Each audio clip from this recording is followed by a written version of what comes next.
usually question things like this, but I'm not sure about this game's title. I mean, it's called STARDRONE, and I get the star part, but drone? Really? Drone? I mean, maybe you think of the intended definition, which is a kind of remote-controlled aircraft, but I don't. I think of the informal use of the word. I think of someone with a monotone voice droning on and on about shit no one cares about.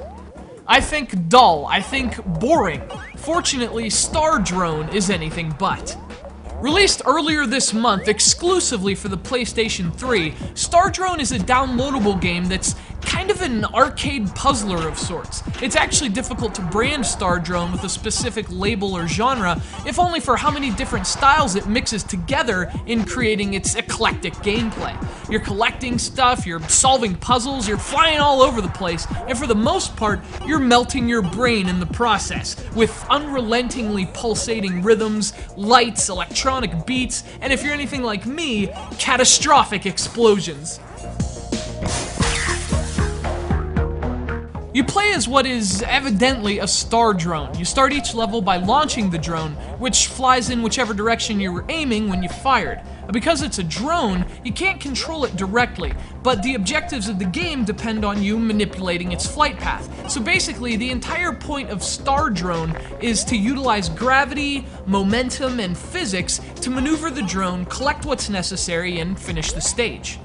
It's kind of like Pinball, Pac-Man, and, I don't know, Asteroid just got together, took some LSD and threw a rave, which actually really illuminates the inadequacy of the name STARDRONE.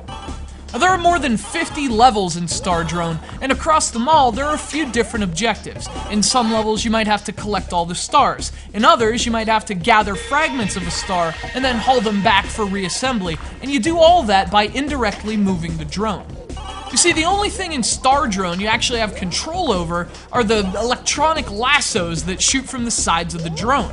You can use those to tether yourself to objects and orbit around them, and by letting go of the object at just the right moment, you can basically steer your ship in whichever direction you'd like.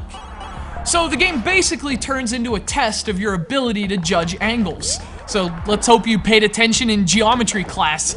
Fat, drunk, and stupid is no way to go through life, son.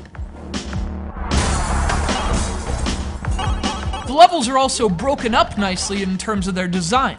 Some allow you to roam freely and swing around as much as you'd like, but others are more strict. In fact, the levels are sometimes more like deliberately staged exploits without much freedom. You're forced down a specific path, and your goal is basically not to die. And that mixture of open levels, along with more restricted ones, creates a nice gameplay blend that keeps STARDRONE from, droning. Another thing that does that is the game's style and presentation.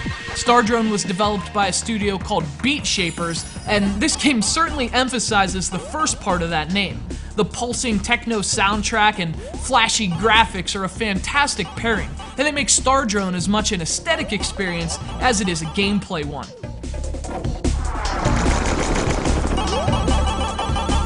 Now, the game can get a little tiresome after a while, but especially in small doses, it's definitely worth a look.